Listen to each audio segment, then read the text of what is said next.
News vision में आपका स्वागत है। न्यूज़ विजन को सब्सक्राइब करें और बेल आइकन को क्लिक करें। बता दीजिए। हमारा नाम अजीत विश्राम और समाजवादी पार्टी के एक छोटे से कार्यकर्ता है। क्या आपकी पार्टी पूरे उत्तर प्रदेश में कितनी सीटें की उम्मीद है मारने की?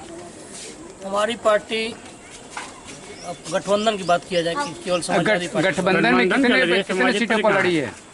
और हमारी पार्टी तो लगभग 6 सीटों छोड़ कर सब पे लड़ी है गठबंधन। हाँ, जिसमें कि 6 सीटों किसको दी है?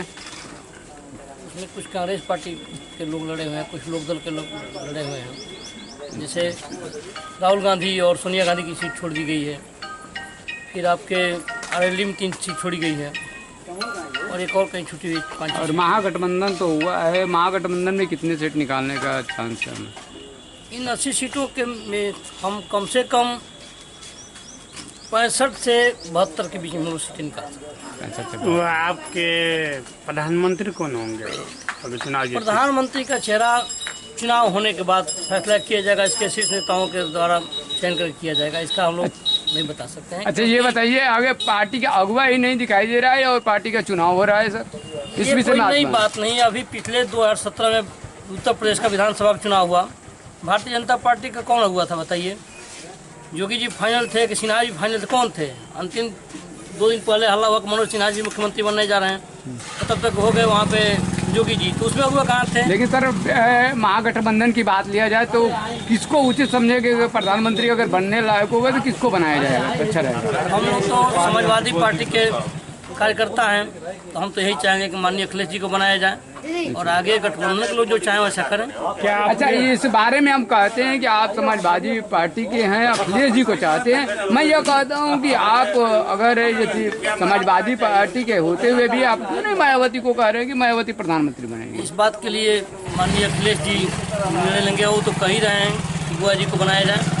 उनके निर्णय को हम लोग नहीं काट सकते हैं। जैसा वो निर्णय करेंगे उनके पीछे हम लोग चलने को तैयार हैं। सरकार आपके जब चुनाव जीतने के बाद सरकार बनेंगे तो जनता के लिए आप क्या करेंगे?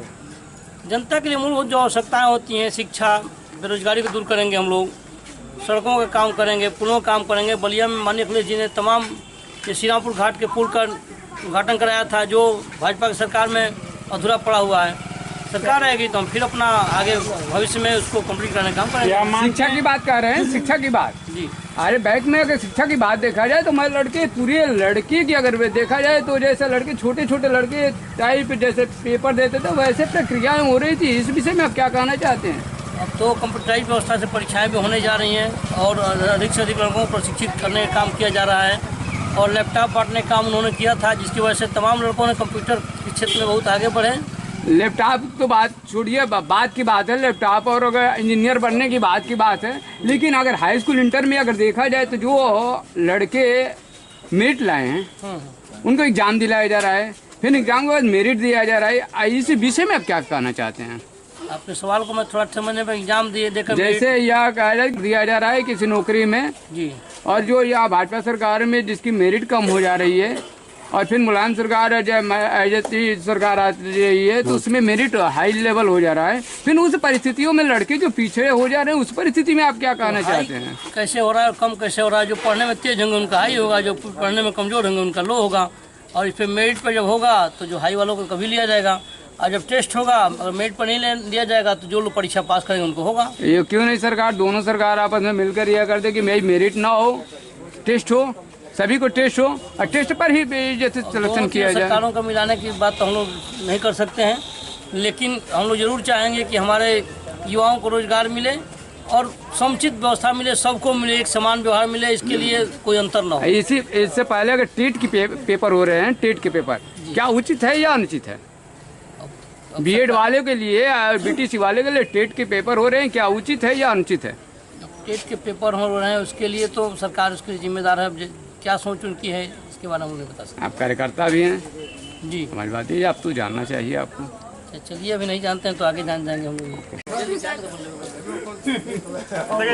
और पैसा लगेगा बैठ